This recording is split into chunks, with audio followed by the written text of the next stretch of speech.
Hello friend, तो आप लोग कैसे हैं। तो फ्रेंड्स, आज के वीडियो में हम लोग पढ़ेंगे आकलन का अर्थ क्या, आकलन का महत्व क्या, आकलन किसे कहते हैं और आकलन का उद्देश्य क्या है। फ्रेंड्स, वीडियो स्टार्ट करने से पहले यदि चैनल पे नए हैं तो चैनल को जरूर सब्सक्राइब कर लीजिए और बेल आइकन को प्रेस कर दीजिएगा। चलिए हम लोग स्टार्ट करते हैं। आज हम लोग इस लेख में पढ़ेंगे कि आकलन किसे कहते हैं, आकलन का अर्थ, परिभाषा एवं महत्व का। साथ ही साथ में हम लोग यह भी पढ़ेंगे कि आकलन क्यों जरूरी होता है। फ्रेंड्स, ये वीडियो बहुत ही महत्वपूर्ण है प्रतियोगी परीक्षा जैसे कि सीटेट, यूपी टेट के लिए। आकलन वह प्रक्रिया है जिसके द्वारा हमें यह ज्ञात होता है कि कोई बच्चा अधिगम को किस स्तर तक सीखा है या किस स्तर तक अधिगम को ग्रहण करने में समर्थ रहता है। देखा जाए तो मूल्यांकन और आकलन दोनों लगभग एक ही समान है। प्रक्रिया आकलन कम पैमाने पर की जाती है, वही मूल्यांकन बृहद पैमाने पर की जाती है। आकलन के द्वारा अधिगम की उपलब्धियों का पता लगाया जाता है। आकलन बालक के अधिगम का मूल्यांकन करती है। अधिगम में हुई कठिनाई को आकलन के द्वारा पता लगाया जा सकता है। आकलन की प्रक्रिया शिक्षक के लिए भी लागू होती है। इस प्रक्रिया के द्वारा यह पता चलता है कि एक शिक्षक बच्चे को किस स्तर तक अधिगम कराने में सफल रहा, बच्चे को किस स्तर तक ज्ञान देने में सफल हुए हैं। यह बात की जानकारी मूल्यांकन देती है। इस प्रकार से हम कह सकते हैं आकलन शिक्षक तथा बालकों या बालक दोनों के लिए एक महत्वपूर्ण प्रक्रिया है। आकलन क्यों जरूरी होता है। यह एक ऐसी प्रक्रिया जिसके द्वारा बालकों के प्रगति स्तर का पता लगाया जा सकता है। मूल्यांकन अधिगम को सरल एवं सुगम बनाने की कार्य करता है। आकलन से यह पता लग जाता है कि बालक कहाँ पर समझता है तथा कोई ऐसा भी तथ्य होता है जो बालक समझने में असमर्थ होता है। यह बात आकलन के द्वारा ही पता चल सकता है, पता लगाया जा सकता है।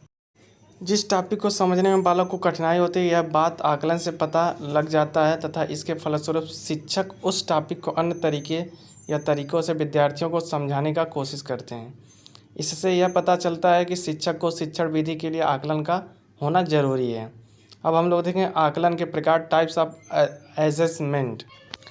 मनोवैज्ञानिकों ने आकलन को दो भागों में विभाजित किया है जो निम्नलिखित है। रचनात्मक आकलन, फॉर्मेटिव असेसमेंट, बालकों के विकास में लगातार प्रतिपुष्टि के लिए निर्माणात्मक मूल्यांकन का उपयोग किया जाता है।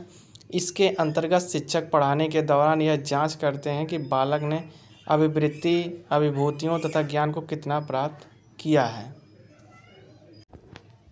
बालकों के विकास में लगातार प्रतिपुष्टि के लिए निर्माणात्मक मूल्यांकन का उपयोग किया जाता है। इसके अंतर्गत शिक्षक को पढ़ाने के लिए दौरान यह जांच करते हैं कि बालक ने अभिवृत्ति, अभिभूतियों तथा ज्ञान को कितना प्राप्त किया है। यानी कि हम कह सकते हैं कि पढ़ाई के दौरान किया गया आकलन रचनात्मक आकलन कहलाता है।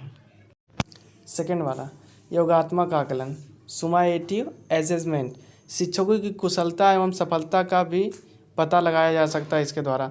आकलन के द्वारा अध्ययन में अध्यापन दोनों को प्रभावशाली बनाया जाता है। उपरोक्त सारी बातें आकलन का उद्देश्य हैं। शिक्षकों की मूल्यांकन 70 साल की समाप्ति के बाद होता है। इस आकलन के अंतर्गत आकलन के द्वारा लगाया जाता है। जांच करते हैं कि बच्चे आकलन के द्वारा ज्ञान को किस सीमा तक प्राप्त किया है।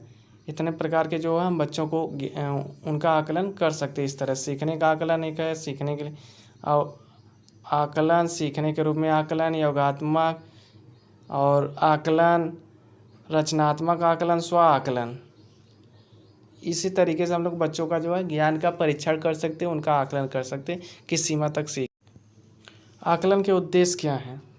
आकलन के द्वारा बालकों की प्रगति स्तर का पता लगाया जाता है। छात्रों के विकास को निरंतर गति देना मूल्यांकन का उद्देश्य है। बालकों की योग्यता, कुशलता, क्षमता तथा गुण इत्यादि का पता आकलन के द्वारा लगाया जाता है।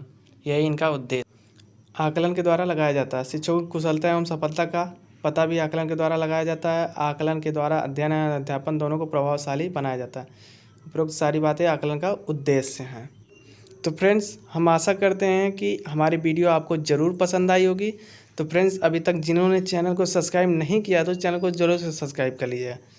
धन्यवाद दोस्तों, मिलते हैं नेक्स्ट वीडियो में।